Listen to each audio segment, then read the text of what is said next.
জাপানি ক্যান্ডেলস্টিক চার্টের একটা নিজস্ব ভাষা আছে। চলুন সেটাই বোঝার চেষ্টা করি।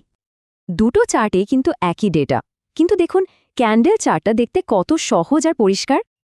একটা ক্যান্ডেলের গঠনটা আসলে খুব সহজ, কিন্তু দারুণ কাজের। চলুন দেখি। প্রত্যেকটা ক্যান্ডেলের দুটো মূল অংশ থাকে, একটা চওড়া রিয়েল বডি আর দুটো সরু শ্যাডো। এই রিয়েল বডিটাই আসল, এটাই বলে দেয় ক্রেতা আর বিক্রেতার মধ্যে মূল লড়াইটা কেমন ছিল। আর শ্যাডোগুলি দেখায় ওই সময়ে দাম সর্বোচ্চ আর সর্বনিম্ন ঠিক কতটা উঠেছিল বা নেমেছিল। মজার ব্যাপার হলো এই বডির রং আর সাইজ দেখেই বোঝা যায় দিনের শেষে জিতল তাকে। বডি যদি সাদা হয় তার মানে বাজার তেজি বা বুলিশ, আর কালো হলে বাজার মন্দা বা বেরিশ।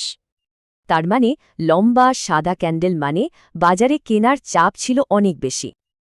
আর যখন বডিটা ছোট হয়ে আসে তখনই কিন্তু গল্পটা আরও জমে ওঠে। চলুন দেখা যাক এই ছোট বডির ক্যান্ডেল কিভাবে বাজারের মোড় ঘুরিয়ে দেওয়ার ইঙ্গিত দেয়। এই প্যাটার্নটার নাম স্পিনিং টপ। এটা বাজারে মারাত্মক সিদ্ধান্তহীনতা বোঝায়। এবার একটা আসল চার্টে দেখা যাক। দেখুন এখানে একটা স্পিনিং টপ তৈরি হয়েছে।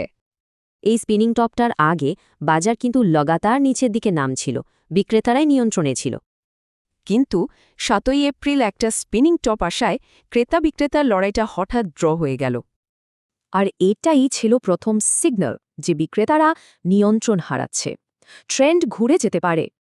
ক্যান্ডেলস্টিক চার্ট শুধু সংখ্যা বা ডেটা দেখায় না, এটা বাজারের আবেগটাকেও তুলে ধরে। যেমন ধরুন ডার্ক ক্লাউড কভার বা হ্যাঙ্গিং ম্যানের মতো নামগুলো শুনলেই বাজারের সেন্টিমেন্টটা বোঝা যায়। আসলে অনেক সময় বাজারের বড় পরিবর্তনের পেছনে কোনো কারণ থাকে না, থাকে শুধুই আবেগ।